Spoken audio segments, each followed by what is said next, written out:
allons parler aujourd'hui du principe de l'évangélisation comme une colonne vertébrale de l'Église.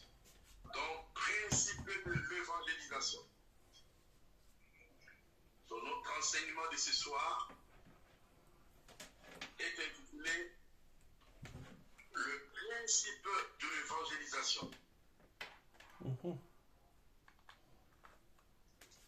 Donc, je vais aller voir lentement aujourd'hui.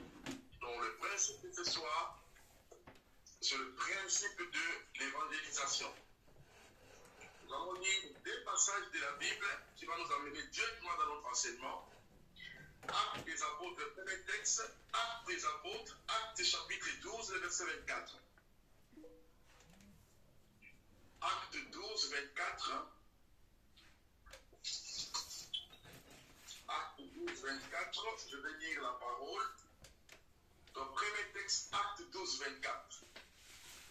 Le deuxième texte sera Acte 16, le verset 5. Acte 12, 24. Acte 12, 24. Et le deuxième? Et Acte 16, le verset 5. Deux passages que nous allons lire tout de suite là pour nous amener dans notre enseignement. Alors, la Bible dit ceci. Je pense que dans notre étude, tous les étudiants, nous avons nos Bibles, nous avons tout ce qu'il faut comme des vrais étudiants qui se respectent pour bien apprendre, comme l'évêque Romain, mon très cher évêque que j'aime voir là où il est, un meilleur modèle, avec une meilleure Bible de leader, comme l'étudiante Marise, qui a aussi une véritable Bible d'études.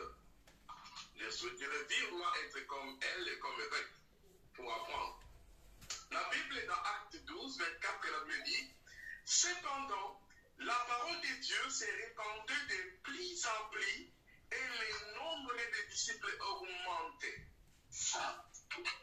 Cependant, la parole de Dieu se répandait de pli en pli et le nombre des disciples augmentait. Notez bien que dans l'église apostolique, on ne comptait pas les nombres de simples croyants. À tout ce moment que vous allez lire l'église apostolique, vous verrez seulement on cite les disciples et non les croyants. Le nombre des disciples augmentait. Cependant, la parole se répandait de pli en pli et le nombre des disciples s'augmentait. Là, ce que je retiens, que la parole se répandait. La parole était annoncée de pli en pli et le disciple, le nombre des gens s'augmentait. Et dans Actes chapitre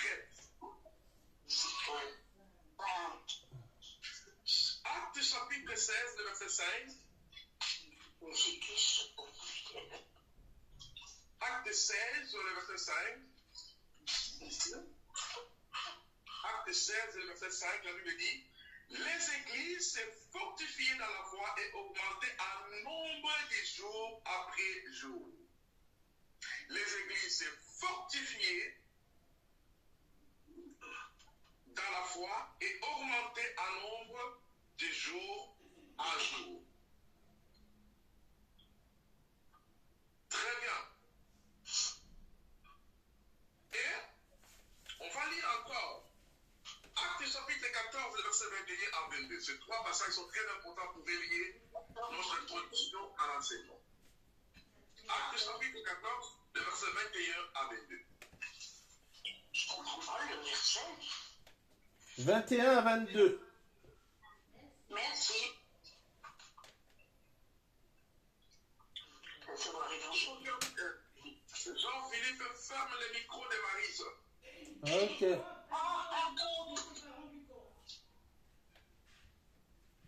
C'est fait. Merci, c'est gentil.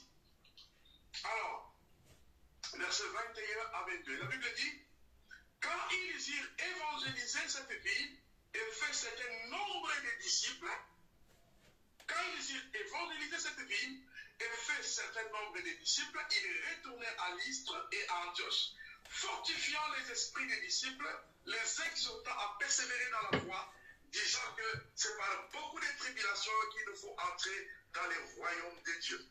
Donc là, écrivez d'abord les deux piliers du christianisme. Écrivez les deux piliers du christianisme. Parce que nous parlons aujourd'hui sur l'évangélisation. Écrivez les deux piliers du christianisme.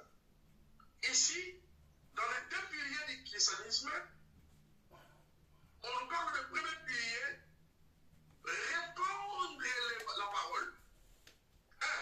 Il répandait la parole. C'est-à-dire qu'il faut répandre abondamment la parole. La Bible dit, la parole de Dieu s'est répandue de plus en plus et le nombre de disciples augmenté à Jérusalem. Premier pilier du christianisme et le secret aussi de la première église parce qu'il répandait l'évangile. Ils annonçaient l'évangile. Et parce qu'ils annoncent l'évangile de plus en plus, le nombre de personnes s'augmentait à l'église. Donc vraiment le premier pilier, comment cette église s'augmentait en nombre, il répandait l'évangile. Et vous allez noter que ici on ne parle pas du ministère d'évangéliste, on parle de l'évangélisation qui est la tâche de tous les chrétiens. Tout chrétien né de nouveau est appelé à évangéliser. Premier pilier, il répandait, répandre l'évangile de plus en plus. C'était l'unique moyen pour que l'église, les gens s'ajoutent dans la maison de Dieu. Premier pilier. La parole se répandait de plus en plus. Deuxième pilier, nous voyons dans Actes 14, 21 à 22, après avoir évangélisé la ville et fait un grand nombre de disciples, vous allez toujours observer dans les actes des apôtres, on ne parle pas des croyants, on parle toujours des disciples. Après avoir fait un maximum de disciples, ils retournaient encore pour fortifier la foi des disciples. Deuxième pilier, ils évangélisent. Les gens entrent à l'église. Deuxième pilier, ils fortifiaient les gens qui entraient dans l'église. Le deux piliers du christianisme majeur. Évangéliser ou répandre l'évangile dehors pour que les gens s'ajoutent à l'église. Deuxième pilier, fortifier ceux qui le disciple dans l'église. Deux piliers majeurs pour que l'église soit efficace. Donc, premier pilier, vous allez écrire introduction à l'évangélisation. Introduction à l'évangélisation.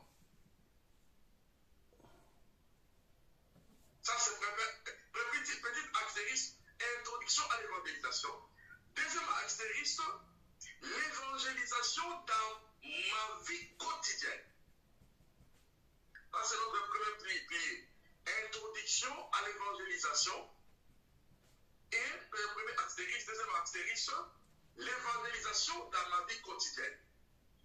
Donc, nous allons voir dans le premier pilier sur répandre l'évangile.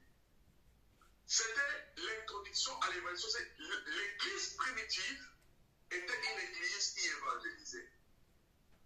Et cette évangélisation n'était pas seulement pour le ministre de la parole, mais c'était la responsabilité de tous les membres de l'église. C'est pour cette raison-là que la première église était puissante et grandissait vite. Pourquoi? Parce que ce n'était pas seulement un travail du pasteur ou du ministre du culte, mais c'était la responsabilité de tout le monde. Nous parlons de deux astérisques, introduction à l'évangélisation, et de évangélisation comme style de vie dans ma vie chrétienne de tous les jours. Ça veut dire ceci. Tout chrétien né de nouveau est appelé à répandre l'évangile. Tout chrétien, homme ou femme, enfant ou adulte, nous sommes appelés quotidiennement à répandre la parole de Dieu. c'est une responsabilité. Ce sont les deux grands piliers dans le christianisme. Et deuxième pilier majeur, il fortifiait les disciples. Écrivez ceci, premier Actéris. Donc là, dans le deuxième pilier, premier Actéris, il rendait solide ceux qui fréquentaient l'église. Rendre solide les personnes qui entraient. Les apôtres avaient des responsabilités. Premièrement, répandre l'évangile dehors. Responsabilité de tous les croyants. Maintenant, ceux qui entraient dans l'église, on ne les laissait pas comme ça. Ceux qui entraient à l'église, on devait les fortifier. Premièrement, les rendre solides dans la foi. Premier astérisque. Deuxième astérisque,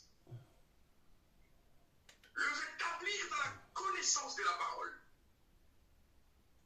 Il établissait ceux qui venaient dans la connaissance de la parole.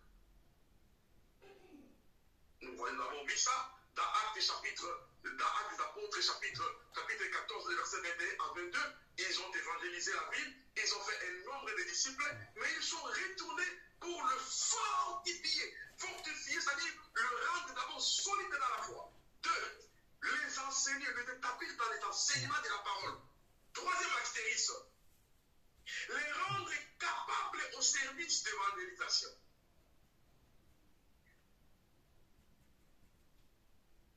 Établissez bien ces deux piliers-là du christianisme et de l'église primitive. C'était très important. C'est pour ça qu'on comptait le nombre de disciples. Pourquoi? Les personnes qui entraient. Pourquoi? Parce qu'ils faisaient un travail remarquable. Des personnes qu'on gagnait. Et d'abord, on faisait du travail dehors pour répandre l'évangile. Et ceux qui entraient, on les laissait pas comme ça. On les fortifiait pour les rendre solides. 2. On les enseignait pour les établir dans la connaissance de la parole. 3. On les rendait capables de servir. Parce que quand une personne vient dans l'église et qu'il n'est pas fortifié, il n'est pas enseigné, il n'est pas amené au niveau d'être capable de servir, cette personne va rentrer dans le monde. Et c'est une perte. L'église perd. Donc, la responsabilité apostolique, nous verrons ça d'ailleurs dans les principes de Joseph, c'est le pouvoir d'organisation de l'église. Là, nous allons puiser des choses dans l'église apostolique pour comprendre comment ils ont fonctionné et comment nous devons fonctionner aujourd'hui. Donc, les deux piliers-là étaient très importants. Premier pilier, c'est il répandait l'évangile. Deuxième pilier, il fortifiait les disciples. Alléluia. Il fortifiait les disciples. Alors maintenant là, nous allons définir qu'est-ce que c'est évangéliser. Évangéliser, c'est quoi? Évangéliser, c'est quoi? Nous allons définir une définition de l'évangélisation. Ça va partir vraiment lentement jusqu'à ce que cet enseignement sur l'évangélisation est très, très important à l'église. Donc ça retenez que toute l'église doit entrer dans l'œuvre de Dieu. Ici, dans Ephésiens chapitre 3, verset 10. Ephésiens chapitre 3, verset 10. Ephésiens chapitre 3, verset 10. La Bible dit ceci, je vais lire. Commencez par le verset 9. S'il vous plaît, commencez par le verset 8. Verset 8 à 9.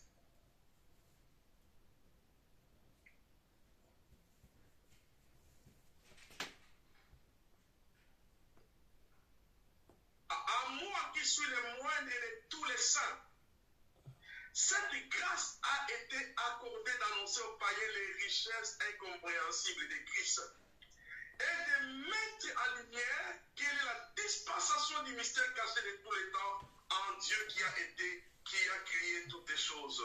Verset 10. Enfin que les dominations, les autorités et dans le lieu céleste connaissent aujourd'hui par l'Église la sagesse infiniment variée de Dieu. Nous avons 3 définitions ici. Premièrement, l'apôtre Paul dit, moi le moindre, le petit de tous les apôtres. Ça, c'est ce qui me touche ici. Et que moi, Paul, le petit, le moindre de tous Jésus avait une humilité remarquable. Il ne s'appelle pas moi grand apôtre, mais il dit moi, le moindre de tous les apôtres, le plus petit de tous les apôtres. Dieu m'a donné la grâce. Il dit, Dieu m'a donné la grâce d'annoncer aux païens les richesses incompréhensibles de Dieu. Écrivez, première définition. Évangéliser signifie annoncer aux païens les richesses de la grâce de Dieu. Première définition. Évangéliser signifie annoncer aux païens le mystère, la richesse de la grâce de Dieu. Première définition, évangéliser, c'est annoncer aux païens le mystère ou les richesses de la grâce de Dieu. Deuxième définition, évangéliser, deuxième définition,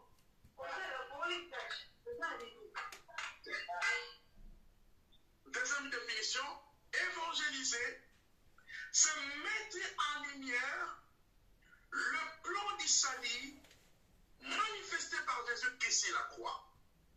Merveilleux, merveilleux, merveilleux. Oh Jésus. Deuxième définition, évangéliser, c'est mettre en lumière le plan du salut manifesté en Jésus-Christ. C'est ça ce que veut dire évangéliser. En d'autres termes, évangéliser, c'est rendre accessible, gloire à Dieu. Là, vous le monde. Donc, évangéliser, c'est rendre accessible le plan du salut. Alléluia. Rendre accessible à tout le monde, aux païens, le plan du salut manifesté par Jésus-Christ dans l'œuvre de la croix. Frères et sœurs en Christ, écoutez bien, notre évangélisation se rendre, mettre en lumière, rendre accessible l'évangile, le message, le plan de Dieu pour le salut des hommes. Les rendre accessible d'une manière le plus simple possible. Ça, c'est la définition, les deux petites définitions. C'est annoncer aux païens les richesses de Jésus-Christ. Deuxième, c'est mettre en lumière ou rendre accessible le salut de Jésus-Christ. Alléluia. Alors vous allez écrire dans votre carnet de notes, Dieu m'appelle à évangéliser.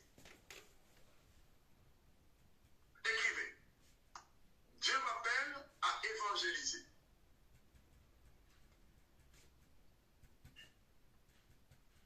Dieu m'appelle à évangéliser. Et vous allez écrire encore, envoie-moi ici et maintenant. Envoie-moi ici et maintenant.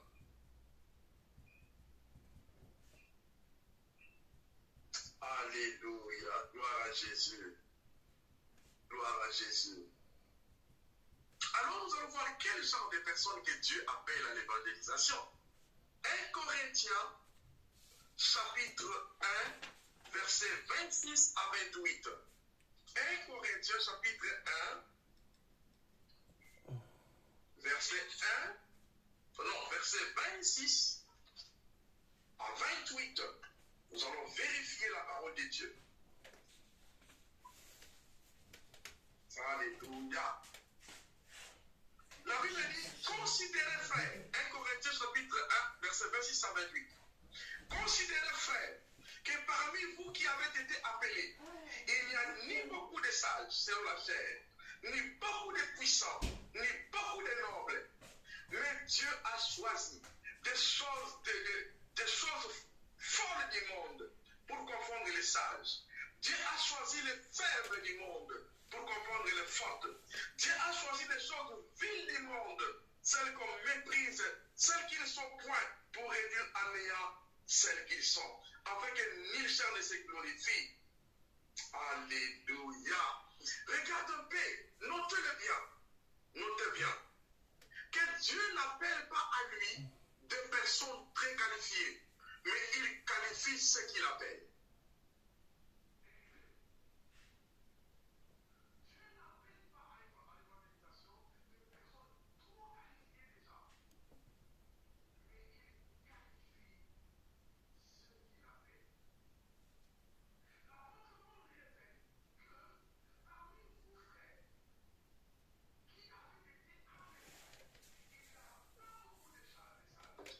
Pas beaucoup des hommes puissants et forts de ce monde, mais Dieu a choisi des choses viles, des choses faibles, des choses méprisables. Dieu les a choisis. Retenez bien que l'apôtre révèle que Dieu appelle des personnes faibles, des personnes ignorantes, des personnes qui n'ont pas beaucoup de capacités, des personnes qui ne sont pas très très forts, des personnes qui ne sont pas trop intellectuelles. Si vous avez dit que tu es trop intellectuel, tu n'es pas esprit. Mais ici, Dieu n'appelle pas des gens selon leur niveau ou comment non. Dieu appelle des personnes qui n'ont rien. C'est son appel qui les qualifie. Ça veut dire que dans l'appel que Dieu nous lance, il ne choisit pas selon les qualifications des hommes du monde, mais il appelle quiconque est disponible, parce que c'est son appel qui nous qualifie. Ça veut dire que personne ne doit donner des excuses que moi je ne connais pas, je n'ai pas beaucoup étudié, je ne connais pas beaucoup de choses de la Bible. Non, quand il nous appelle tels que nous sommes, mais son appel nous qualifie. Dieu n'appelle pas des personnes très qualifiées, mais il qualifie ceux qu'il appelle. Alléluia. Par exemple ici, nous tous, on ne connaissait rien sur les choses de Dieu. Mon ami l'évêque Romain qui est là me connaît depuis notre enfance qu'on a connu le Seigneur. On ne connaissait pas les choses de Dieu. Mais aujourd'hui, on est des apôtres, on est des prédicateurs, des pasteurs, des grands évêques. Mais on ne sait même pas comment on est arrivé jusque-là. Pasteur, Dieu nous a pris, il nous a pris vraiment de loin. Mais son appel nous a petit à petit qualifiés et on n'a pas encore fini parce que son appel qualifie ce qu'il appelle par la formation, par l'apprentissage. C'est pour cela que nous sommes tous appelés à l'évangélisation sans excuse. pasteur, Oui. on vous voit plus depuis plusieurs minutes. Votre caméra est coupée. Caméra coupée. Oui, Tu apparemment. me vois? Non, je vous vois pas. Et moi je vois. Tu le vois, toi? Oui. Bon, alors ça doit être un problème chez moi. Oh, si, je vois rien. Vous voyez le pasteur? Bon, d'accord, ok. Ok. Alors, dis timidement avec alors. C'est ça. Non, c'est Jean-Philippe qu'on avait vu. Là, c'est parce que nous on le voit. On vous voit, pasteur. Ok. Merci beaucoup d'être là. Je vous salue tous de la part de notre patriarche Christian Fondacci.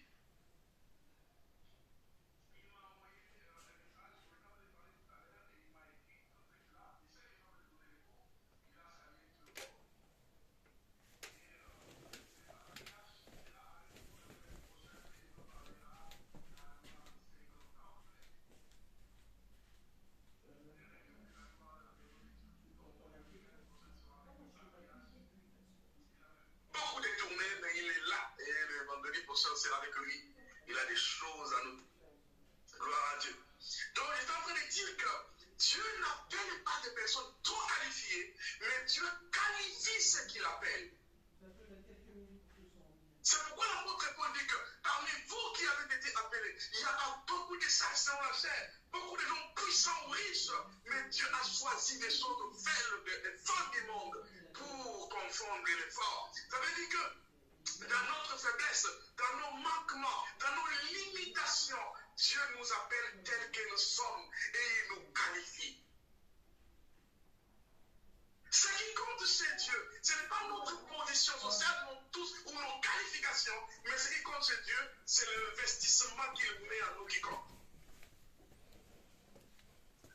L'investissement qu'il met à nous, l'investissement qu'il a mis en vous, c'est cet investissement-là qui vaut mieux que tous les titres, tous les diplômes et toutes les qualifications du monde. L'investissement que Dieu implante en vous par la formation vaut mieux que tous les titres du monde. Si tu reçois l'appel ce soir, retenez que chaque membre de l'Église est appelé à l'évangélisation. Si nous voulons voir la croissance spectaculaire de l'Église, il faut dire envoie-moi ici et maintenant. Écrivez la mission urgente. Écrivez la mission urgente. La mission urgente. Oui. La mission, nous allons voir pourquoi la mission est tellement urgente. Nous allons retourner dans les actes des apôtres, on va lire ces textes-là. C'est une mission qui est vraiment urgente. Actes des apôtres, chapitre 20, verset 25. Actes des apôtres, chapitre 20, verset 25. Nous sommes à l'école biblique. Nous sommes en train de partager la parole tranquillement avec mes chers étudiants et étudiantes qui sont là. Acte 20, verset 25, la Bible dit ceci.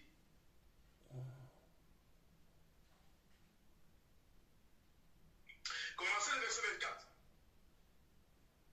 Mais je ne fais pour moi aucun cas de ma vie, comme s'il était précieuse pourvu que j'accomplisse ma course avec joie. Et le ministère, j'ai reçu du Seigneur Jésus, d'annoncer la bonne nouvelle de la grâce de Dieu. Et maintenant, voici, je sais que vous ne verrez plus de visage. Vous tous au milieu desquels j'ai passé prêchant dans le royaume de Dieu. Verset 26, qui est touchant. C'est pourquoi je vous déclare aujourd'hui que je suis pire du sang de vous tous. Retenez cette phrase. Paul dit ceci. Je vous ai annoncé l'évangile. Je vous ai prêché, enseigné tout le mystère de Dieu. Aujourd'hui, je déclare que je suis pire du sang de vous tous. Retenez. Pourquoi on dit que la mission est urgente? Parce que si nous ne l'évangélisons pas, et que les gens meurent dans le péché, nous serons tenus responsables de la vie du sang des gens. Là, la mission devient urgente. Pour compléter ça, nous allons lire Ézéchiel chapitre 3, verset 18. On va lire quoi? Ézéchiel chapitre 3. Ézéchiel. Ézéchiel. Le livre d'Ézéchiel chapitre 3, verset 18. Ézéchiel chapitre 3, verset 18. Nous allons vérifier qu'est-ce que la Bible dit. Là, la parole nous amène à un élément très, très important. Chapitre 3, verset 18.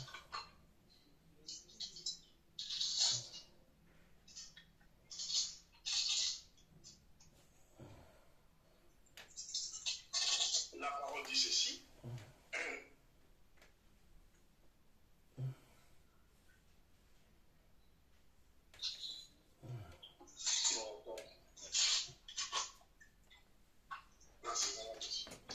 Ézéchiel 3, excusez-moi. Chapitre 3, le verset 18, la Bible dit, quand je dirai au méchant, tue-moi, si tu ne l'avertis pas, si tu ne parles pas pour détourner le méchant de sa mauvaise voie, et pour lui sauver la vie, ce méchant mourra dans son iniquité, et je te redemanderai son sang. Mais si tu avertis le méchant, et qu'il ne se détourne pas de sa méchanceté, il mourra et son sang sera sur lui. Attention. Retenez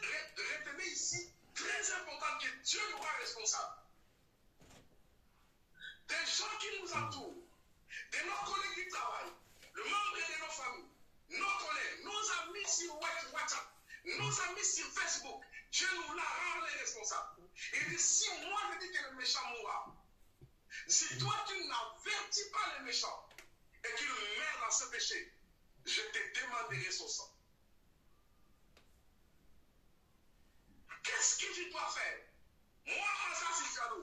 Tout ce qu'on m'a appris, je fais tout possible pour vous atteindre là où vous êtes et vous parler de vérité de Dieu. Si vous ne voulez pas écouter ce message, je suis pire de votre sang. C'est là où la mission devient mission urgente. Ça veut dire, les gens qui nous entourent, nos amis, nos collègues, nos frères et sœurs, vous qui êtes ici, membres de l'Église, ces enseignements étaient établis dans l'Église apostolique d'une manière que chaque chrétien se sentait responsable du salut des autres. Moi, je suis très content des jeunes évangélistes qui est ici, le frère Grasse. Il est en train de suivre l'enseignement à Boulou, mais tu as enlevé la vidéo, pourquoi mon fils? Qu'est-ce qui se passe? Il tient des campagnes, il peut avoir, je ne sais pas si c'est 20 ans ou quel âge il a mon fils.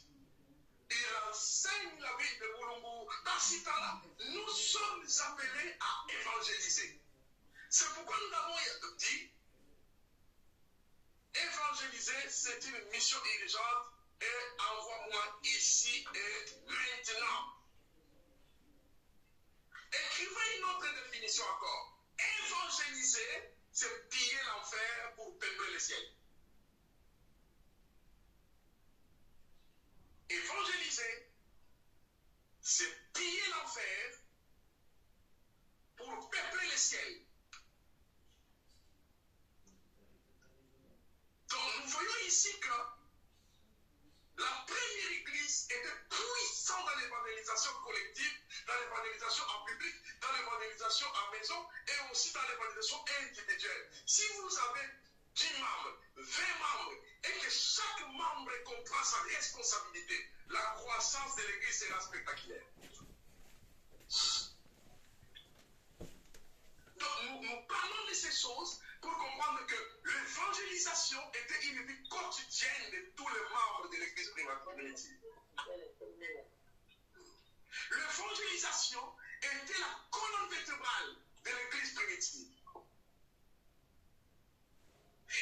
Notez bien qu'une église qui évangélise est une église qui accomplit la volonté de Dieu. Une église qui évangélise, une église qui gagne les âmes perdues, c'est une église qui accomplit la volonté de Dieu. Il faut se demander dans nos églises combien de personnes arrivent. Évangéliser, c'est piller l'enfer pour peupler le ciel. Actes des Apôtres, chapitre 26. Comment? Évangéliser, c'est piller l'enfer pour peupler le ciel. C'est votre responsabilité. C'est votre devoir.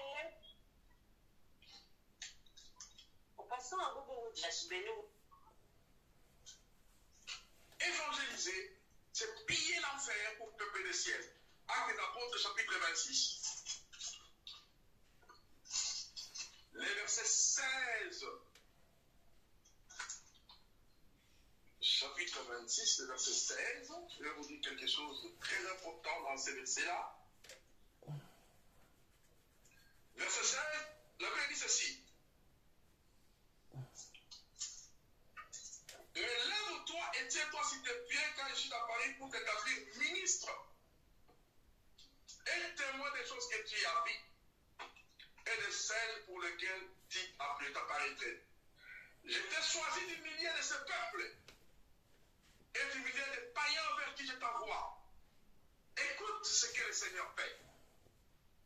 Jésus t'apparaît directement comme il est apparu à Paul. Il dit, je te suis apparu pour t'établir ministre. Et je t'envoie au milieu du peuple, au milieu des païens, afin que tu leur ouvres les yeux, qu'ils passent des ténèbres à la lumière, puissance de Satan à Dieu et qu'ils obtiennent le pardon des péchés et l'héritage avec les sanctifiés. Voici le cœur de l'évangélisation. Jésus révèle à Paul, comme il te révèle à toi ce soir, que Jésus t'apparaît pour t'établir ministre et témoin. Il t'envoie au milieu des gens, là où tu vis, là où tu travailles, au milieu de tes connaissances, de tes amis. Il t'envoie au milieu d'eux pour faire quoi? Pour leur ouvrir les yeux. Écrivez. Là, c'est le cœur de l'évangélisation. Pour ouvrir les yeux des païens. Ça veut dire ils sont aveugles dans le plan spirituel. Ils partent en enfer. Pour que tu leur ouvres les yeux. Évangéliser, c'est ouvrir les yeux des païens pour qu'ils voient que les chemins qu'ils sont en train de suivre, c'est le chemin de la mort.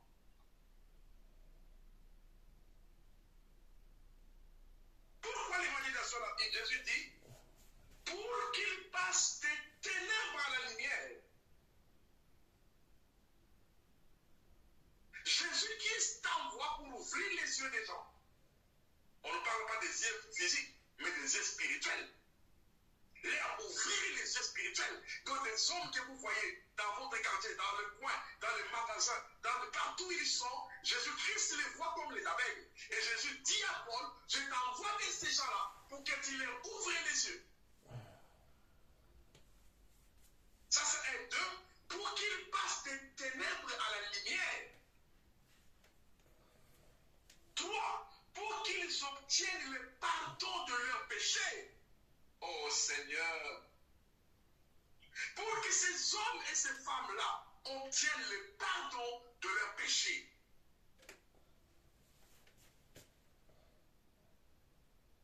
Et quatrièmement, qu'ils obtiennent aussi l'héritage. L'héritage qui veut dire la vie éternelle avec le sanctifié. Ça veut dire que tu es responsable du monde qui t'entoure. Responsable de leur parler de Dieu, de leur parler de la foi, de leur ouvrir les yeux. Commençons par ta famille, tes enfants. Alléluia. Et nous allons voir un autre élément très très important que nous allons lire. Romains chapitre 1, verset 16. Romains chapitre 1, verset 16. Pourquoi nous devons annoncer l'évangile? Écrivez ça. Pourquoi nous devons annoncer l'évangile?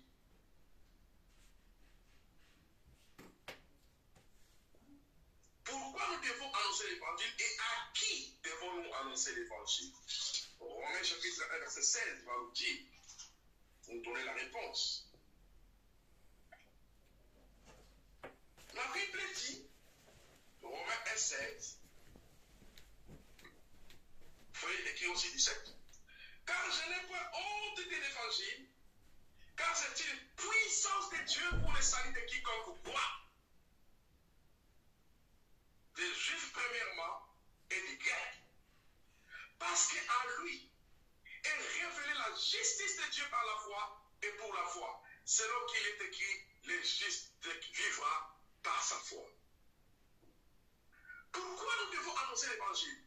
L'apôtre Paul révèle que je n'ai point honte de l'évangile, car c'est une puissance de Dieu pour le salut de quiconque croit. Alors nous allons parler des 4 barrières qui doivent sauter pour que nous puissions évangéliser.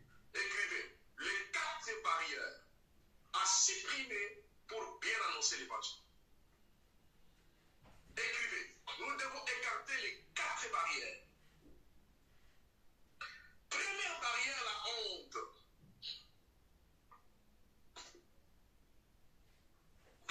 Première barrière, la honte d'annoncer l'évangile. Première barrière. Ah non, il est trop beau, il est trop riche. En tout cas, je ne vais pas m'approcher de lui pour parler. Comment je vais commencer? Premièrement, la honte. L'apôtre Paul dit, je n'ai point honte de l'évangile. La honte est une arme de Satan qui t'empêche de ne pas libérer la puissance de Dieu qui est en toi pour sauver la personne qui est à côté de toi. La parole a fait sauter la honte. Mais combien de fois nous avons honte d'annoncer l'évangile? Et Jésus a dit ceci: celui qui aura honte de moi dans cette génération, moi j'aurai honte de lui devant mon Père et devant ses anges. Donc l'apôtre Paul a fait sauter le premier barrière, la honte. Deuxième barrière, la négligence. Vous sentez dans votre cœur le désir d'aller prêcher, le désir d'aller annoncer la parole, le désir de partager l'évangile avec les autres, mais tu sens que tu es négligent. La voix de Dieu parle au fond de ton cœur. Est-ce que tu peux parler au voisin la parole? Est-ce que tu peux appeler au téléphone ou dans ton numéro WhatsApp? Tu partages avec telle ou telle personne la parole de Dieu, mais tu sens que la paresse, donc la négligence.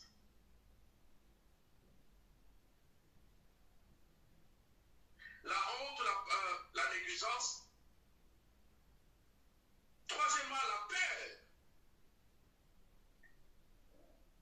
Tu as peur d'aborder quelqu'un pour lui parler du Seigneur.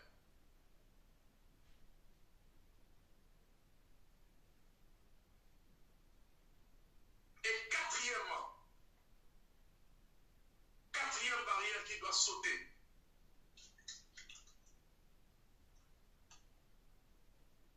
La timidité.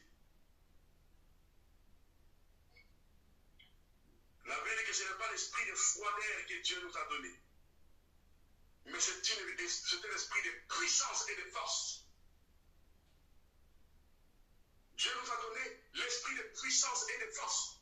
Il dit: je n'ai pas honte de l'évangile, car c'est une puissance de Dieu pour le salut de quiconque croit. Quand nous annonçons l'évangile, retenez que vous présentez une puissance à la personne. Vous n'avez aucune idée de ce que Dieu est capable de faire quand il ouvre la bouche. Mais pendant 5 minutes, vous parlez de quelqu'un la parole de Dieu. Donc il faut que ces 4 barrières puissent quitter. Quand on sort le matin, quand on sort de l'église, quand on sort le matin, on va au travail. Sur notre WhatsApp, on peut parler des gens désert. Sur les réseaux sociaux, nos contacts. Mais nous sommes appelés à atteindre les gens et leur parler de Jésus-Christ. Écrivez maintenant un autre point. Les 4 éléments essentiels de l'évangélisation.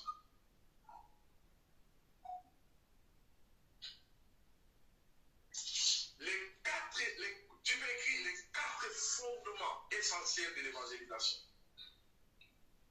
Les 4 fondements essentiels de l'évangélisation.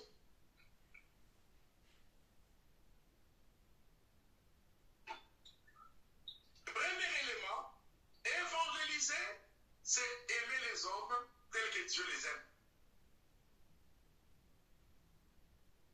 Aimer les hommes pas tels que nous les hommes, nous les aimons, mais évangéliser, c'est aimer les hommes tels que Dieu les aime. Jean chapitre 3 et verset 16. Nous allons d'abord construire les 4 éléments et je vais vous donner les 4 fondements puissants de l'évangélisation. Les 4 éléments importants de l'évangélisation. Évangélisation, c'est aimer les hommes tels que Dieu les aime. Deuxième élément, évangéliser, c'est être ouvrier avec Dieu. Ce n'est pas œuvrer seul, mais c'est œuvrer en collaboration avec Dieu. Marc chapitre 16, le verset 20. Marc 16, verset 20. Marc 16, verset 20. Et nous allons voir le 3e élément. Évangéliser, c'est être témoin de la vérité. Alléluia. Évangéliser, est-ce que Jean-Philippe peut fermer ce micro-là, s'il vous plaît? Merci. Donc, évangéliser, c'est être témoin de la vérité en 3e position. quatrième élément, évangéliser, c'est être ambassadeur du royaume de Dieu. Alléluia. Les fondamentaux de l'évangélisation, c'est là où nous allons construire maintenant. Et vous devez savoir les cœurs de l'évangélisation. C'est là. Alors, nous allons partir. Petit A. Aimer les hommes tels que Dieu les aime. Petit A. Jean chapitre 3, verset 7. La Bible dit, car Dieu a tant aimé le monde qu'il a donné son Fils unique Jésus-Christ, afin que quiconque croit en lui ne périsse point, mais qu'il obtienne la vie éternelle. Note bien que tout ce que Dieu fait dans la nouvelle alliance, il est fait par amour. Écrivez l'amour du monde. Dieu a aimé le monde, l'amour du monde. Alléluia, mon Dieu. Avant d'évangéliser le monde qui nous entoure, Dieu a aimé le monde.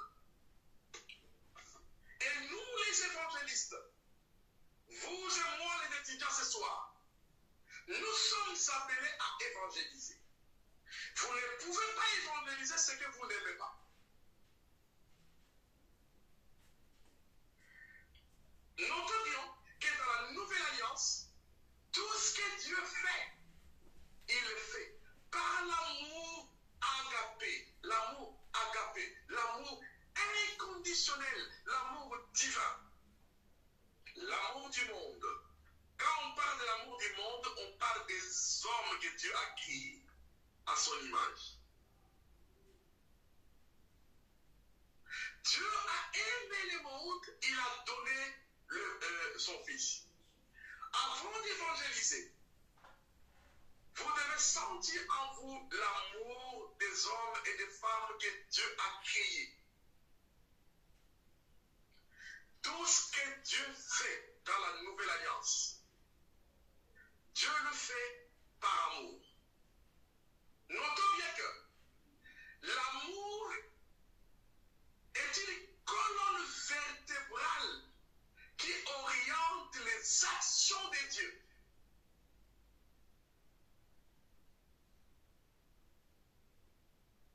L'amour dans la nouvelle alliance est la colonne vertébrale qui guide toutes les actions de Dieu. Il a aimé, il a donné son Fils.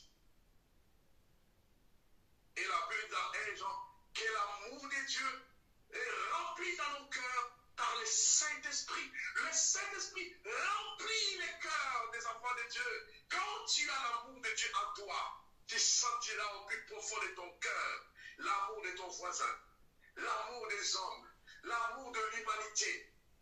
Cet amour a quitté les hommes.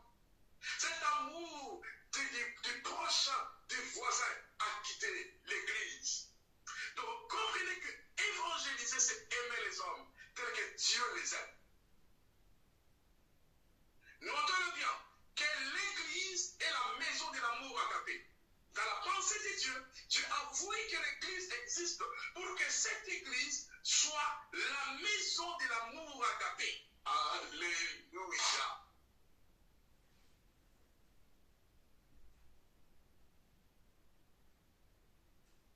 L'Église existe.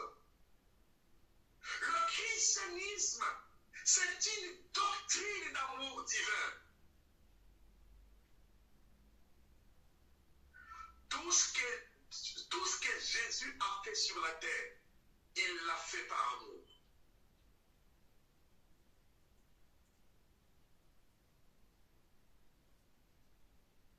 Éphésiens chapitre 5, le verset 25, la Bible dit que Christ a aimé l'Église, il s'est donné lui-même pour cette Église. Alléluia.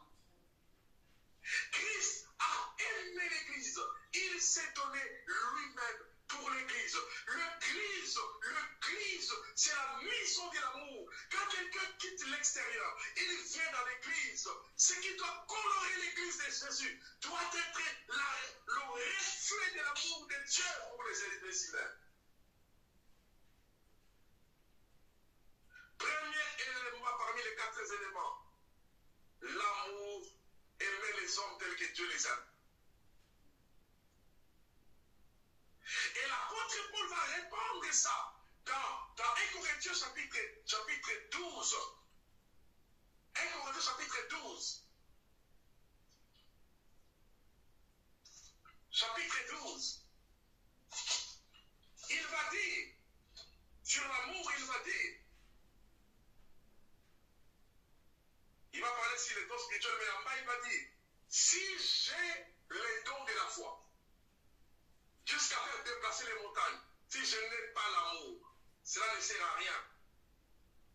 Je peux avoir les dons de miracle, qui peut descendre les ciels et ressusciter des morts. Si je n'ai pas l'amour, cela ne sert à rien. Je peux me brûler au feu, mais si je n'ai pas l'amour, cela ne sert à rien. C'est pourquoi les 4 éléments fondent les fondamentaux même de l'évangélisation. Premièrement, l'amour inconditionnel.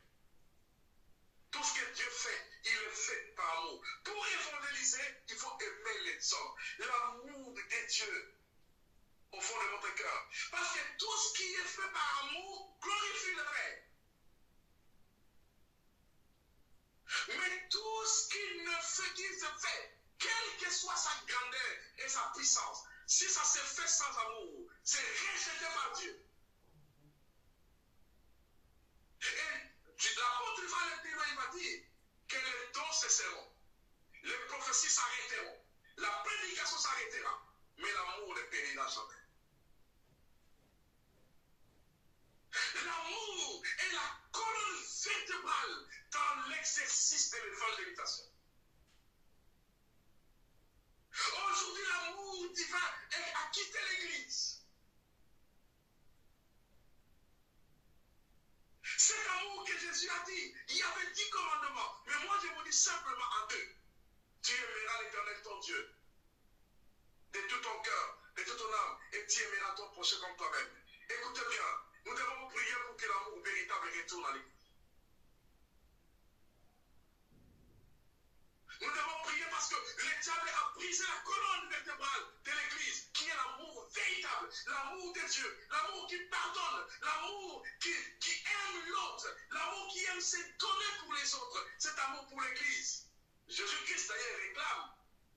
Il dit à Éphèse, ce que j'ai contre toi, c'est que tu as abandonné ton premier amour. Ce que Jésus réclame à l'Église, c'est la perte de l'amour d'avant. Oh Seigneur. Évangéliser, c'est aimer les hommes tels que Dieu les aime. Retenez bien qu'il a aimé le monde, il a donné son fils avec quiconque quoi. Si vous soulignez dans votre calendrier quiconque, ça veut dire que Dieu ne fait pas exception de personne. L'amour de Dieu ne fait pas exception. Il ne dit pas que le noir, le blanc, les rouges, les jaunes ne seront pas sauvés. Non, non. L'amour de Dieu rassemble tous les êtres humains. Afin que quiconque croit, ça veut dire l'amour divin rassemble et accepte tous les êtres humains. Dieu aime même les hommes les plus détestables de la planète. Ce n'est pas parce qu'on n'aime pas quelqu'un que Dieu aussi les déteste. Dieu aime tous les Iraniens, même ceux qu'on est en train de tuer là-bas. Dieu les aime. Même les ayatollahs qui sont en train de mourir là-bas, Dieu les aime. Même s'il reste 3 secondes, s'il confesse dans sa bouche, Jésus, pardonne-moi, je te donne ma vie, tout de suite Dieu le pardonne, efface tes péchés, il les sauve. Ça veut dire, l'amour de Dieu dans nos cœurs ne doit pas faire des exceptions de personnes. Nous devons aimer les hommes tels que Dieu les aime. Est-ce qu'il y a quelqu'un qui peut acclamer la parole de Dieu? Parce que la parole de l'amour divin qui doit revenir dans l'église de Dieu. Cet amour pour les êtres humains a fait que Dieu envoie son Fils. Cet amour a fait que les missionnaires ont laissé leur trône, leur pays, leur confort. Ils ont traversé. Et moi, j'ai lu beaucoup de biographies de missionnaires qui sont partis nouer la mission pour l'évangile, pour nous apporter l'évangile jusqu'en Afrique, vers 1904, 1905, 1900. Mais les gens sont morts. Mais par amour, ils sont allés pour apporter l'évangile. Si vous avez l'amour, l'amour te demandera de sortir de ta maison pour aller parler de Jésus, pour aller évangéliser, pour aller prêcher. Et deuxièmement, évangéliser, c'est être ouvrier avec Dieu. Premièrement, c'est l'amour. Retenez bien que tout ce que Dieu aime, il le fait par amour. Je le répète. Que Jésus aimait les hommes. Il aimait même les pécheurs. Il mangeait avec eux. Même si on les critiquait. Il allait vers le petit. Quand il voyait des malades, il pleurait. Il les touchait. Quand il voyait des gens qui avaient faim, il leur donnait à manger et à boire. L'amour de Dieu a touché l'humanité. On peut prêcher des miracles et des grandes choses, mais si nous n'avons pas le cœur d'amour, tout cela ne sert à rien. C'est que nous avons besoin que l'amour réel revienne à l'Église. Nous devons prier pour que l'amour revienne. Le diable a étouffé l'amour divin. Aujourd'hui, c'est l'amour tribal. C'est l'amour entre ceux qu'on aime. C'est l'amour des uns et la haine des autres. Entre même des hommes de Dieu, entre ceux qui prêchent l'évangile, le diable a brisé la colonne vertébrale du royaume de Dieu qui est l'amour divin. Et il a remplacé ça par quelque chose d'éphémère. La haine. Les hommes s'empoisonnent entre eux, s'entretuent entre eux, se font du mal, tout en tenant la Bible en prêchant. Nous devons prier que la grâce de Dieu retourne à l'Église. Parce que tout ce qu'on fait sans amour, Dieu les rejette. Oh Seigneur, cet amour qui fait que des nuits et des jours en priant, pour ne rien gagner du tout, mais de vous exposer les enseignements par amour pour que la connaissance de Dieu se répande en nous tous. J'ai payé cher des études, ce n'est pas gratuit, mais moi de tout mon cœur, j'ai pris des nuits entières, je reste longtemps de nuits entières de lire la Bible, de prier tout, pour venir partager. Que cet amour se répande dans mon cœur au nom de Jésus. Partagez cette parole avec les autres. Que l'amour véritable revienne. Et deuxième fondement, être ouvrier avec Dieu. Ça veut dire la relation. Être ouvrier avec Dieu, ça veut dire ne faites rien seul. Tout ce qu'on peut faire pour que ça puisse avoir des effets, il faut que Dieu soit avec nous. Dans Marc chapitre 16, verset 20, la Bible dit, et les apôtres allèrent prêcher. Et le Seigneur travaillait avec eux. Il confirmait leur prédication par des signes et des prodiges qui les accompagnaient. Alléluia. Nous allons voir dans la relation entre, écrivez dans votre carnet de notes, la part de l'humain et la part du divin. Dans la collaboration entre l'humain et le divin.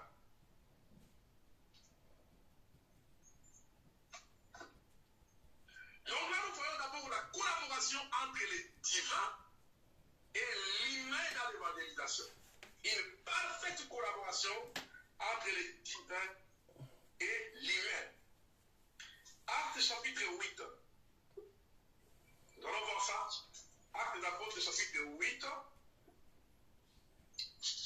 Les versets 1er au verset, le verset 26. Verset 26.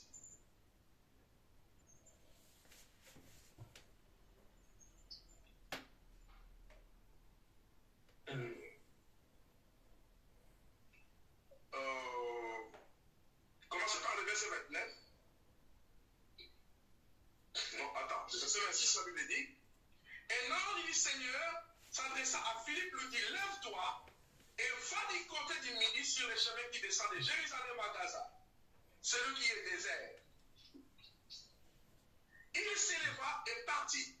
Et voici un Éthiopien plein, pieux, Énike, ministre de Candace, reine d'Éthiopie, et surintendant de tous ses trésors, venu à Jérusalem pour adorer.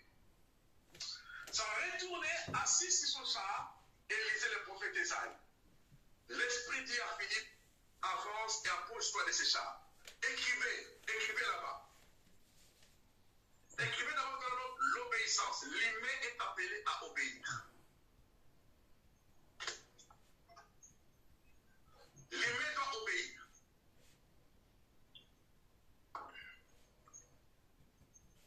Il y reçoit l'injonction: va sur les chemins, la grande route qui part vers Gaza. La collaboration entre le divin et l'humain.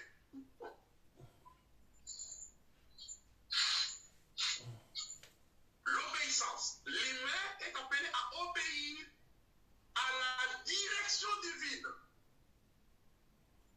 Pour évangéliser, vous n'allez pas où vous voulez. Vous ne faites pas comme vous voulez. Vous devez faire quand Dieu vous demande de le faire. Et vous devez aller quand Dieu vous le dit. Et vous devez aller où il vous le dit. Il vous l'indique.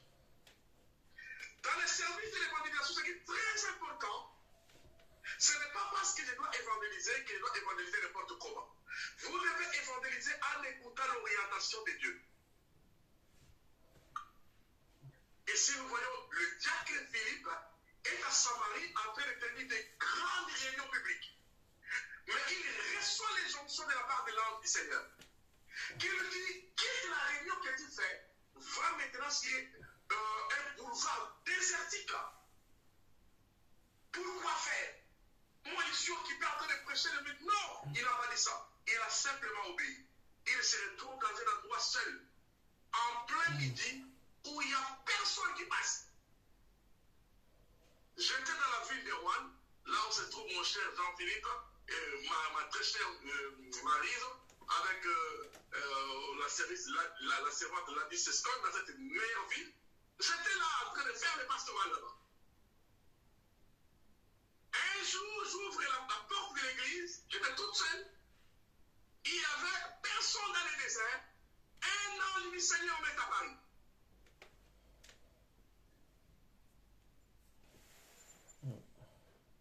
De tous côtés, il n'y avait personne. Quelqu'un m'apparaît devant moi vite et me donne des messages précis. Mon Dieu, que le Seigneur communique avec vous. Il n'y avait personne sur le pouvoir. J'étais là devant la porte de l'église. Je regardais les part et d'autres, il n'y avait personne. Il y avait des voitures qui passaient, mais à ce moment, il n'y avait aucune voiture qui passait. Et l'ange du Seigneur m'est apparu. Et il me donne des paroles précises. C'est comme, quand je l'ai dit que j'étais un blanc, mais ce n'était pas un blanc. Mais il est sorti tout parce que je ne l'ai pas vu venir. Il est capable, j'ai vu toi devant moi. Je lui demande, mais quel est ton nom? C'était physiquement comme ça, ce n'est pas en vision. Il me dit, ce n'est pas important. Mais si, il y a des disciples. Alléluia. Alors, il y a Jean-Philippe, il y a Maryse, il y a du monde là-bas que je ne connaissais pas encore avant. C'était au mois de mars en 2023. Là, je n'avais pas encore fait connaissance de ces disciples.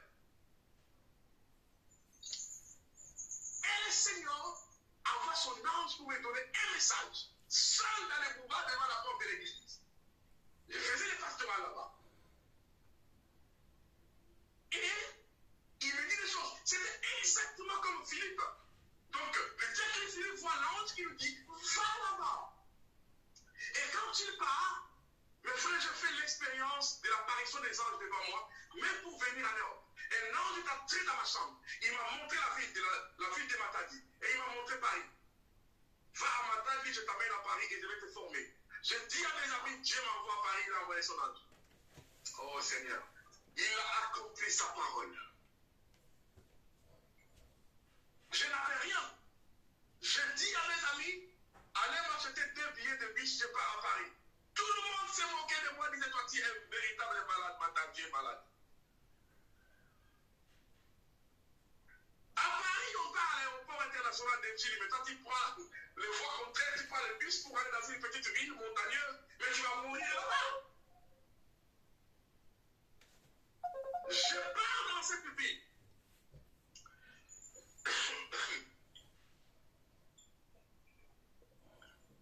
Excusez-moi. Là, je parle de la collaboration entre les divins et l'humain dans l'évangélisation. Je donne les témoignages. Je demande à mon neveu, accompagne-moi à Matadi. Dieu m'envoie là-bas, après il m'amène à Paris. Il dit, mais toi, mon oncle, tu es sûr de tout ce que tu dis? Je demande à un pasteur, achète-moi 2 billets de bus. L'ange du Seigneur vient de me dire de partir là-bas et de partir en Europe. Il dit, tu es totalement malade. 2 billets de bus pour partir à Paris. Le parcours des fous. Et ce soit le monde surnaturel. L'humain doit obéir quand Dieu donne l'injonction. Je monte dans le bus. J'ai vu la carte de la petite ville. Mais c'est là où le miracle va se déchaîner. Je pars là-bas. Cette nuit-là chez mon cousin, il n'y a pas eu de place pour dormir. Et on n'avait pas l'argent pour louer l'hôtel. Moi et mon neveu, on a passé une nuit dans une petite maison inachevée. On a passé une nuit sur des canapés et les comités d'accueil, c'était des cafards et des lézards, ainsi que les moustiques, comité d'accueil. Mon neveu me dit que mon oncle, c'est pas Dieu qui t'a parlé, il t'a envoyé pour te tuer. Je dis non, c'est fini, Dieu va m'apparaître. Reste calme. La nuit, toi tu dors. Moi, je vais prier. Je me mets à genoux. Je passe de 20h à 23h en train de prier la langue. Et vers minuit, un sommeil léger me prend. L'ange m'apparaît. Il me dit à 8h, demande à ton neveu d'ouvrir la fenêtre. Tu verras un homme avec une chemise verte, une Bible noire. Appelez-les. C'est lui qui sera le guide. Je dis à mon neveu, Dieu veut de me parler. Il a dit quoi? On rentre ici, tu as sa main, non, attendez. Pas vite. Mais on va mourir. Là, à 8h, tu ouvres la fenêtre. L'ange du Seigneur nous envoie un messager. Il sera là avec la chemise verte et une Bible noire. Appelez-les. Comment tu le sais? Jeune homme, je communique avec le surnaturel. Dieu vient de me parler. Est-ce que tu es sûr que c'est lui? Tu le verras à 8h. 8h00. Mon neveu ouvre la fenêtre. Un évangéliste qui passe avec la chemise verte et la Bible noire. Dieu ne se trompe jamais. Aïe, aïe, aïe, aïe. La collaboration entre les divins et l'humain. Si tu veux voir des signes et des miracles, si tu veux atterrir loin sur des terrains pour évangéliser, écoute les siennes. Et les actes des apôtres continuent jusqu'aujourd'hui. Je crois à la manifestation du surnaturel. Dieu qui m'a guidé jusqu'ici a encore des choses terribles à réaliser. À 8h, mon neveu voit ce monsieur-là. Dit, mon oncle, je vois un homme avec une chemise verte et une Bible noire. C'est celui-là, appelle-le. Monsieur, bonjour. Mon oncle dit que Dieu t'envoie. Il t'envoie. Bonjour, monsieur, bonjour. C'est un évangéliste. Bonjour, monsieur, bonjour. Le Seigneur me dit que tu devais passer ici. Il m'a dit que c'est toi qui me serviras de dans cette ville. L'évangéliste appelle sa femme et dit, est-ce que tu peux me dire ce que je t'avais dit la nuit? J'ai vu un homme avec deux béquilles en train de prêcher dans notre église. Là que je te parle, là, je vais finir de prêcher dans une église, je passe par ici, on m'appelle et je vis cet homme-là. Sa femme dit, non, mais dis pas ça. C'est la vérité, je l'ai sous mes yeux. Je crois au miracle. Je crois au miracle. L'évangélisation de puissance exige la collaboration entre les divins et l'humain. Qu'est-ce qui se passe? L'évangéliste me dit, vous avez passé dans de très mauvaises conditions. On n'avait même pas un euro dans notre poche. Il est parti dire à son pasteur, une grande église de plus de 500 personnes, dès qu'il a raconté à son pasteur, ils ont envoyé une jeep pour venir nous chercher. Mon neveu n'a croyé pas ceci. D'abord, il est rentré à l'église, il est venu avec tous les hommes de Dieu qui étaient là. J'ai commencé à prêcher ces hommes de Dieu dans un endroit totalement inconfortable et il y avait des baptêmes du Saint-Esprit et de prophéties. Et son pasteur envoie une voiture. On part jusqu'à l'église. Pendant qu'on était dans le bureau du pasteur en train de causer, la femme qui était en train de balayer l'église est entrée dans le bureau. Il dit, papa, j'ai fait un rêve. Il y a un homme de Dieu avec des béquilles qui prêchait dans notre église. Et quand il est rentré, il dit, mais c'est toi, Marquito, c'est lui. Je l'ai vu en train de prêcher ici. Le pasteur dit, alors c'est Dieu qui t'envoie ici. Alors, d'ailleurs, quand on va partir au Congo, cette fois-ci, on rentrera dans cette ville pour faire des grandes croisades et des grandes conférences. Cette fois-ci. Alors maintenant, on me loge là-bas. On paye l'hôtel. Et ce soir-là, cette femme-là me donne $500. Je dis à mon neveu dans la chambre d'hôtel très luxueux de la ville, je montre $500 à mon neveu qui dit, ah, mon oncle, toi, tu as Dieu, on ne rentre pas à Kinshasa. Dieu est ici avec nous. Ça finit, on ne rentre pas. Vous là-bas, on ne rentre pas. Dieu est ici. Alléluia. Merveilleux. C'est-à-dire que quand on est avec le divin, alors qu'est-ce qui se passe? Je prêche. Et un haut dignitaire de la ville m'appelle chez lui. Envoie une jeep avec des cortèges de militaires. L'homme de Dieu venait prier dans ma maison. Je pars là-bas. J'ai pris pour le monsieur. Et le monsieur pour me prendre le visa qui va m'amener à l'Europe.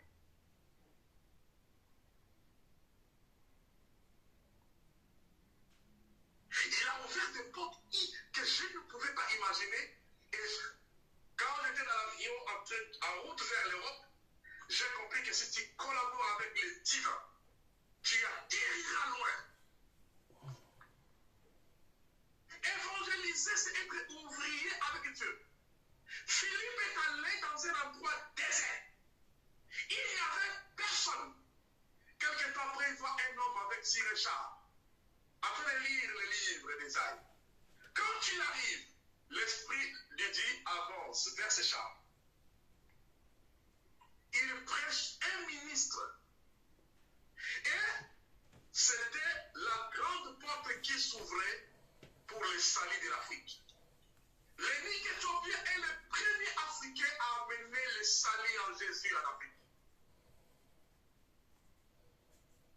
Quand tu évangélises et que tu suis la direction divine, tu atteindras des personnes, tu auras des percées, tu auras des miracles que tu n'as jamais imaginés, parce que l'évangélisation doit être en collaboration avec Dieu lui-même. Dieu avait préparé le cœur de Philippe pour qu'il soit le canal d'amener le salut en Jésus en Afrique. Le premier pays d'Afrique de recevoir le salut et le réveil spirituel, c'est l'Éthiopie. L'Éthiopie est un pays mère de l'église du réveil d'Afrique. Et ce réveil est entré avec l'énigme éthiopien parce que que Philippe a écouté le Saint-Esprit. Philippe a collaboré avec les seigneurs. Notez bien dans vos carnets de notre cœur, nous devons écouter la direction du Saint-Esprit dans l'évangélisation.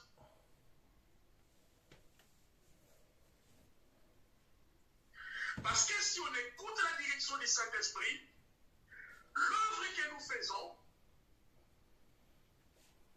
c'est une œuvre extraordinaire. Et je vis de puissants miracles. Mon Dieu. Et quand j'atterrissais à l'Europe, je ne savais pas de pas chez qui. Je ne sais pas comment. Mais je savais simplement qu'un ange du Seigneur m'avait conduit. En 2014,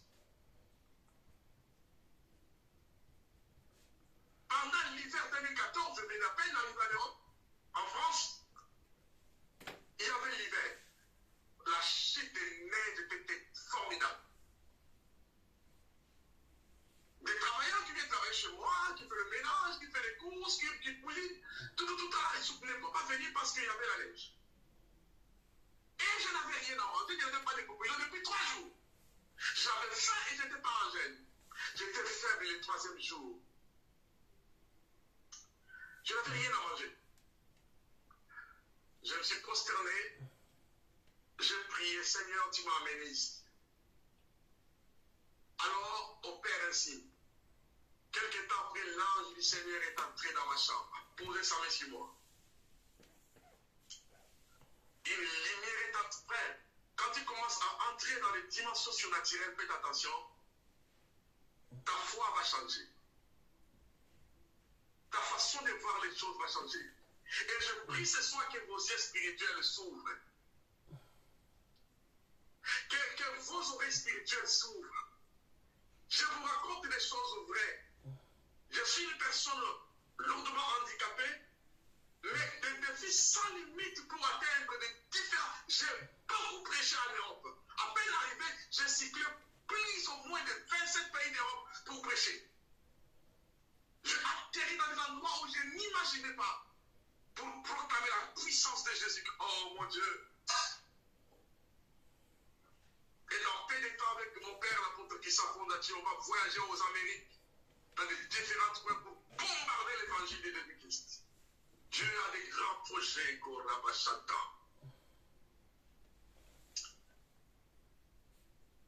Collaboration entre l'humain et le surnaturel. Je crois au surnaturel. Je crois aux anges. L'ange apparaît. Il me dit, calme-toi. Dans peu de temps, tu vas manger, boum, l'ange disparaît. La Bible dit, dans Hébreux 1,14, que les anges sont les esprits au service de Dieu. Ils exercent un ministère en faveur des élus de Dieu. Hébreux chapitre 1, verset 14. Les anges sont les esprits au service de Dieu. Ils exercent un ministère pour nous. Oh Seigneur, si Dieu pouvait t'ouvrir les yeux pour voir les actions des anges dans l'évangélisation, tu n'as aucune idée. Qu'est-ce qui se passe? L'ange va établir notre contact surnaturel. Au 6e étage, j'étais au 2e étage de l'immeuble. Au 6e étage, il y avait un couple de juifs. Or que ce sont des pasteurs. Ce sont des juifs, mais des chrétiens. Et ils habitent dans la ville de Césarée. Ce sont mes amis. Jusqu'à aujourd'hui, ils habitent à Césarée. Ils ont des églises à Tel Aviv. S'il n'y avait pas la guerre, vous allez voyager jusqu'à Israël, prêcher dans la terre de Jésus. Quoi, Jésus? Avant que Jésus me revienne, j'irai prêcher la terre sainte de la parole de Dieu. J'ai des invitations et des invitations de mes amis qui sont des pasteurs, qui sont des juifs. Un couple de pasteurs frappe à ma porte. Bonjour, monsieur le pasteur. J'ouvre comme ça. Ce sont un couple de pasteurs. Je ne les connais pas. Messieurs, un ange du Seigneur nous a demandé de t'amener des choses à manger.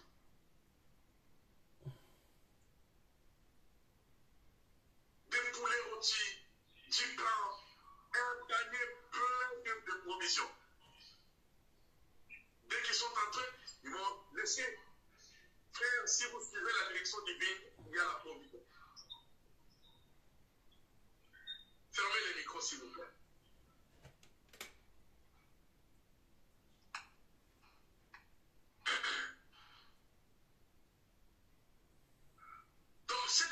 je voulais dire, quand je parle de l'évangélisation,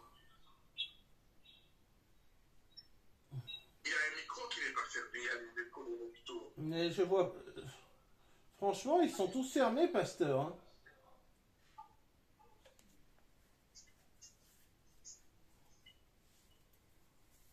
Vous m'entendez, pasteur?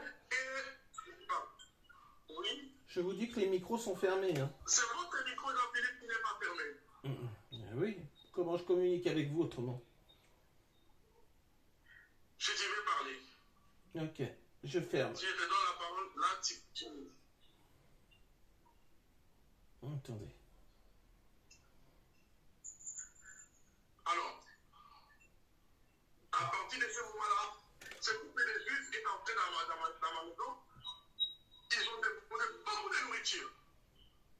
Et on a fait connaissance. C'est un couple de missionnaires. Ils habitent à Césarée. Ils ont une grande église à Césarée, à Tel Aviv, à Jérusalem. Et ils étaient ici en France à mission. À partir de là, on a fait connaissance, on est restés des amis jusqu'à aujourd'hui. Je parle avec eux.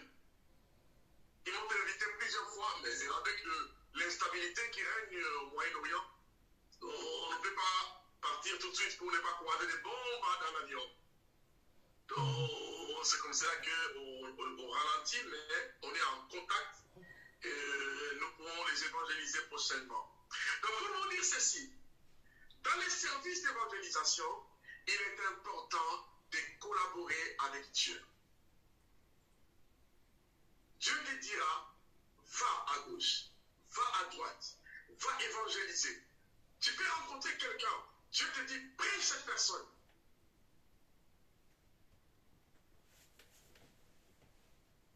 La Bible dit, l'ange de l'Éternel campe autour de ceux qui les craignent et les arrache du danger.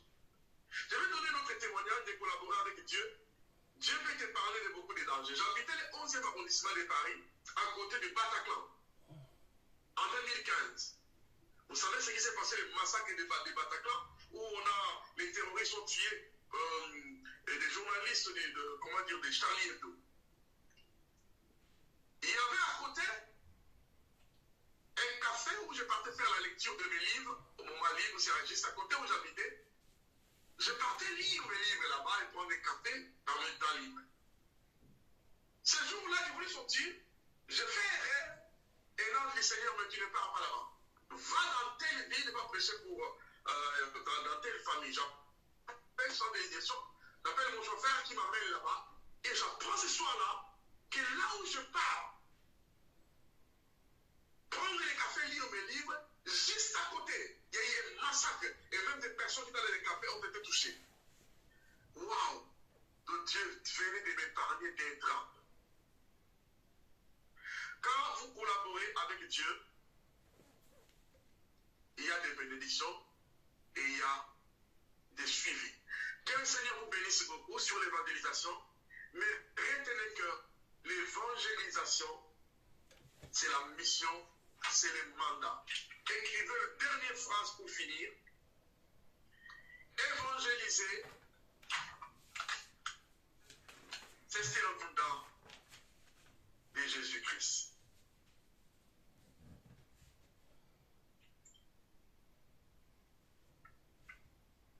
Évangéliser, c'est servir les grands mandats de Jésus-Christ. Les derniers versets que vous allez partir avec, Jean chapitre 4. Jean chapitre 4. Jean chapitre 4.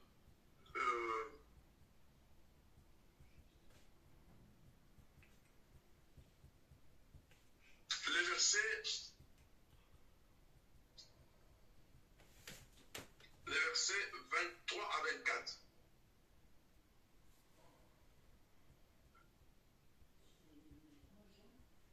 Et vous lisez aussi les versets 32 à 35. C'est tout ce qui m'intéresse beaucoup ici.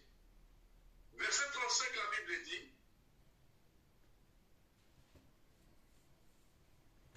ne dites-vous pas qu'il y a encore 4 mois d'esclavation. Voici, je vous dis, levez les yeux et regardez les champs champs qui déjà blanchissent pour la moisson. Mhm. Levez les yeux et regardez les champs. Levez les yeux et regardez les champs. Cela veut dire, c'est écrit. Être baptisé dans la vision du Maître. Vous devez être baptisé dans la vision du Maître.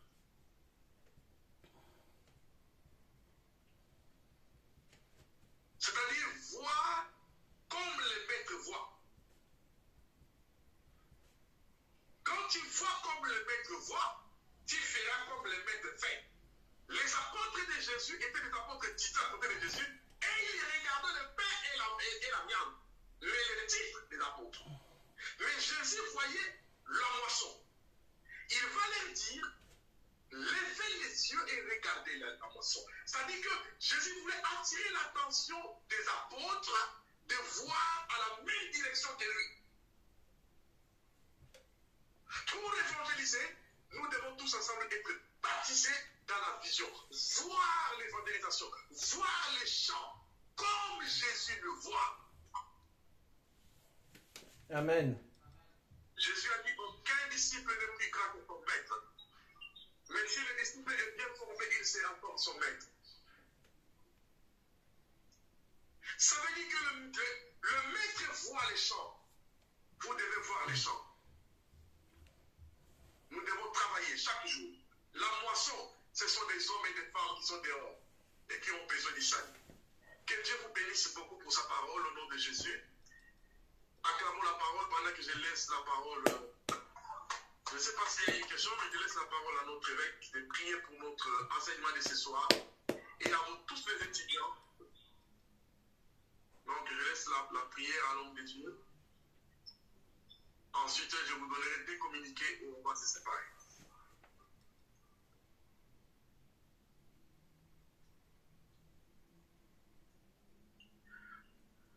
Leçon. Évêque Romain, on ne vous entend pas.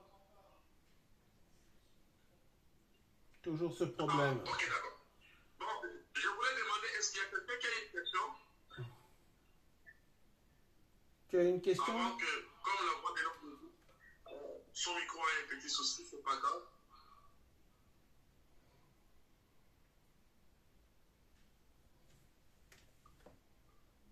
Il n'y a personne qui a la question? Si, attendez. Je crois que Maryse a une question. Attendez. Marie, tu as la question?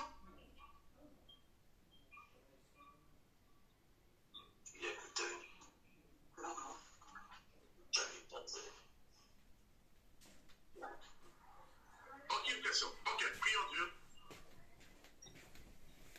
Seigneur, je bénis ta parole. Je bénis ton peuple. Que l'évangélisation de toi passe devant un slogan. Mais que ça soit une parole que nous allons mettre en pratique. Je te prie d'envoyer l'esprit d'amour, l'esprit missionnaire, de toucher le cœur de ton peuple. Conduis-nous dans la voie de l'évangélisation. Remplis ton peuple de ta puissance pour ta gloire. Bénis tous les étudiants et les sacrifices qu'ils exercent pour ta gloire. Au nom de Jésus. Amen. Amen. Amen. Ok. Je voulais annoncer que le week-end prochain, nous serons avec le patriarche, l'apôtre Christian Fondacci, qui va nous donner un enseignement puissant sur la gloire du second temple. Donc, il y aura des annonces avec l'école du naturel. Et préparez-vous, comme d'habitude, d'être ponctuel et ferme pour apprendre les secrets de la parole de Dieu. Bon week-end à vous, bon culte demain et que Dieu vous bénisse.